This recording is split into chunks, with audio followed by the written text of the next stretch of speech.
السلام علیکم، بسم اللہ الرحمن الرحیم، اللہم صلی علی محمد وعلی محمد۔ آج کا ٹاپک ہمارا ہے دجال۔ دجال کو لے کے مختلف مذاہب میں جو ہے مختلف روایات ملتی ہیں، یعنی دجال کا ذکر اہل کتاب کے یہاں بھی ہے، یعنی عیسائیوں کے یہاں بھی ہے، یہودیوں کے یہاں بھی ہے۔ اسی طریقے سے اسلام کے ماننے والوں میں مختلف روایات ملتی ہیں، شیعہ کتب میں بھی ملتی ہیں اور سنی کتب میں بھی ملتی ہیں، مگر کوئی اس کا ایسا نہیں ہے کہ حتمی چیز اس کے بارے میں کلیئر ہو سکے، کیونکہ مختلف روایات ہیں، الگ الگ روایات ہیں، تو اس کو سمجھنا ایک ایسا ٹاپک ہے کہ جو ایک بہت مشکل ہے۔ البتہ کچھ اس کے لیے جو بیانات ہیں خود اس کی ذاتی یعنی اس کی پرسنل جو شخصیت ہے وہ کیسی ہوگی اس کو لے کر ہے، اور کہیں پہ وہ میٹافوریکلی ہے، تو اس کو سمجھنا جو ہے وہ تھوڑا مشکل کام ہو جاتا ہے، اس طرح کی روایات ہے۔ بہرحال دجال کو لے کے آیت اللہ صافی گل پیگنی نے اپنی کتاب جمال منتظر میں صحیح ترمذی سے جو ہے وہ روایت کیا ہے کہ رسول اللہ صلی اللہ علیہ وآلہ وسلم نے فرمایا، حضرت نوح کے بعد کوئی نبی نہیں تھا مگر یہ کہ انہوں نے اپنی قوم کو دجال سے ڈرایا، اور میں بھی تمہیں اسی سے ڈراتا ہوں۔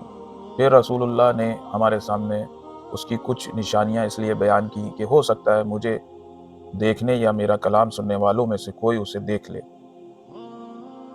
اصحاب نے عرض کیا، اے اللہ کے رسول، اس وقت ہمارے دلوں کی کیا کیفیت ہوگی؟ فرمایا، جیسے آج ہے اس سے بہتر ہوگی۔ یعنی دجال کا جو فتنہ ہے وہ کوئی نیا فتنہ نہیں ہے۔ دجال کے بارے میں اس حدیث کی روح سے تمام انبیاء نے خبر دی ہے کہ دجال کا فتنہ جو ہے وہ سب سے بڑا فتنہ ہے، یعنی سابق انبیاء نے بھی، پچھلے انبیاء نے بھی دجال کے بارے میں اپنی امت کو خبر کیا۔ اسی طریقے سے دوسری روایت بھی صحیح ترمذی سے نقل کرتے ہیں، اور فرمایا کہ میں تمہیں اس سے ڈراتا ہوں، اور کوئی نبی ایسا نہیں ہے کہ جس نے اپنی قوم کو اس سے نہ ڈرایا ہو، اور حضرت نوح نے بھی اپنی قوم کو ڈرایا، لیکن میں اس کے بارے میں ایک بات ایسی بیان کروں گا جو کسی نبی نے اپنی قوم سے بیان نہیں کی۔ تم جانتے ہو کہ وہ کانا ہے اور خدا ایسا نہیں ہے۔ آپ نے فرمایا، رسول خدا صلی اللہ علیہ وسلم نے فرمایا کہ وہ کانا ہے اور خدا ایسا نہیں ہے، یعنی وہ خدائی کا دعویٰ کرے گا۔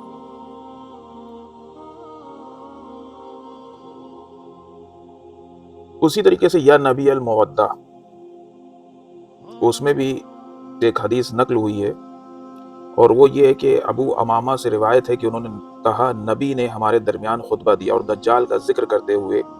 فرمایا کہ مدینہ پلیدگیوں کو اس طرح سے دور کر دے گا جس طرح بھٹی لوہے کے زنگ کو صاف کر دیتی ہے، اور اس دن اعلان کیا جائے گا کہ یہ نجات کا دن ہے۔ ام شریک نے کہا، یا رسول اللہ، اس دن عرب کہاں ہوں گے؟ فرمایا، وہ اس وقت کم ہوں گے، ان میں سے اکثریت بیت المقدس میں ہوگی، اور ان کے امام مہدی علیہ السلام ہوں گے، اور وہی رجل صالح ہے، یعنی مدینہ پاک ہو جائے گا، اور یہ امام مہدی علیہ السلام کے ظہور کے بعد کی بات ہے۔ اسی وجہ سے کہا کہ اس وقت عرب کہاں ہوں گے؟ کہا کہ زیادہ تر بیت المقدس میں ہوں گے، اور ان کا امام مہدی علیہ السلام ہوں گے۔ سنن ابن ماجہ سے بھی انہوں نے نقل کیا ہے کہ رسول نے ہمارے سامنے خطبہ دیا، اور اس میں آپ کے خطبے کا زیادہ حصہ دجال سے متعلق تھا۔ آپ نے ہم کو اس سے ڈرایا۔ آپ کا قول تھا کہ جب سے خدا نے آدم کی ذریت کو خلق کیا اس وقت سے روئے زمین پر دجال سے بڑا فتنہ رونما نہیں ہوا۔ چنانچہ خدا نے جس نبی کو بھی بھیجا اس نے اپنی امت کو دجال سے ڈرایا، اور میں آخر الانبیاء ہوں اور تم لوگ آخری امت ہو، وہ ضرور تمہارے درمیان خروج کرے گا۔ اب اس حدیث سے یہ سمجھ میں آتا ہے کہ دجال کا فتنہ ہر دور میں رہا، مگر دجال کی جو خود کی ایک شخصیت ہے، یعنی ایک سسٹم ہے، ایک شخص ہے جو دجال ہے، اور اس کا سسٹم ہے جو ہمیشہ رہا،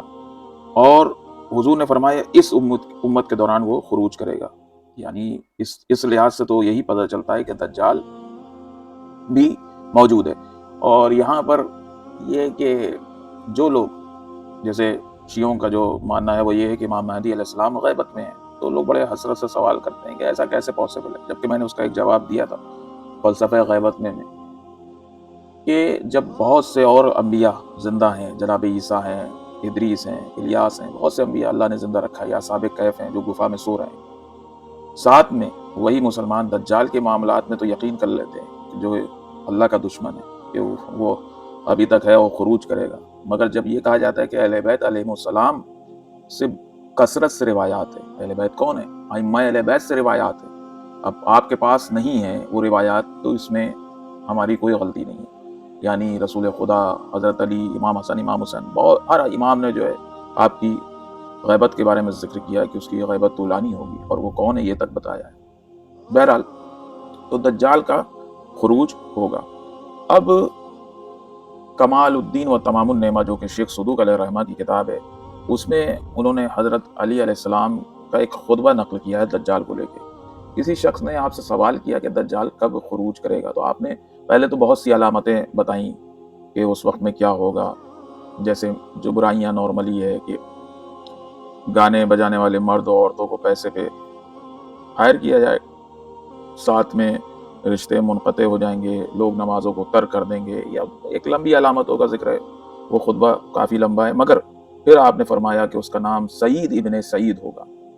اب سعید ابن سعید جو عربی میں ہے وہ اس کا مطلب ہے فارچونیٹ، فارچونیٹ مطلب خوش قسمت، خوش قسمت، خوش قسمت کا بیٹا،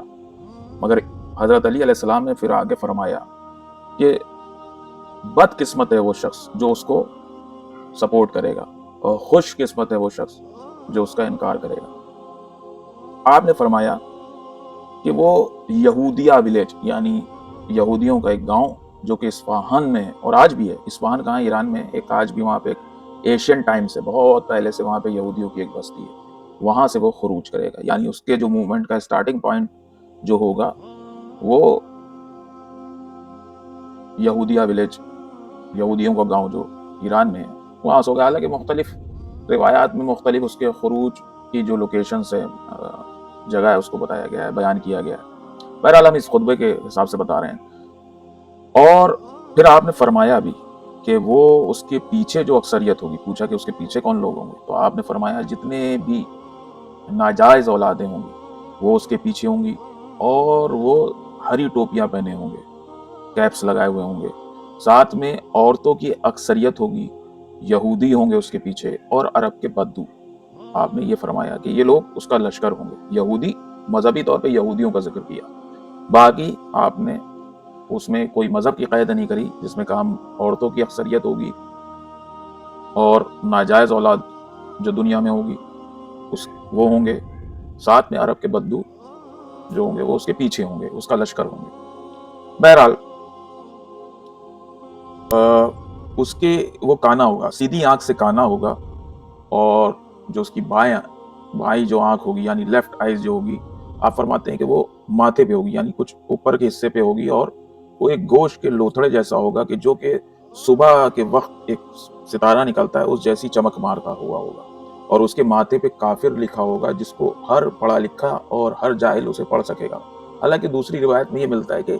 ایمان والے، چاہے وہ پڑھے لکھے ہوں چاہے جاہل ہوں، وہ اس کو پڑھ لیں گے کہ اس کے ماتھے پہ کافر لکھا ہے۔ بہرحال وہ سمندروں میں کودے گا، سورج اس کی اتباع کرے گا، اس طرح کی۔ پھر آگے آپ فرماتے ہیں اور اس کے آگے آگے ایک دھوئیں کا پہاڑ چلے گا، اور ایک سفید پہاڑ اس کی جو ہے اتباع کرے گا، اور وہ سفید گدھے پہ سوار ہوگا۔ اس کا جو سفید جو پہاڑ اس کی اتباع کرے گا، بھوک مری کے دوران، قحط سالی کے دوران لوگ اس کو کھانے کا جو ہے پہاڑ شمار کریں گے، سوچیں گے اور سمجھیں گے۔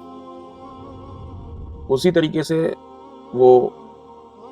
جو ہے اپنے دوستوں سے کہے گا، کلام کرے گا کہ میں جو ہوں، میں ہی وہ ہوں کہ جس نے خلق کیا اور اس کو سنوارا، میں تمہارا پروردگار ہوں۔ پھر حضرت علی علیہ السلام فرماتے ہیں کہ وہ جھوٹ کہتا ہے، نہ تو پروردگار سیر کرتا ہے، نہ وہ کانا ہے، نہ وہ کھاتا ہے، نہ پیتا ہے۔ اسی طریقے سے یہ ہے کہ وہ اس طرح سے چلائے گا، اس کی چیخ ایسی ہوگی کہ اس کو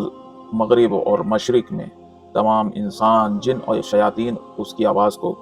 سنیں گے۔ اور پھر آپ فرماتے ہیں کہ جمعے کے دن،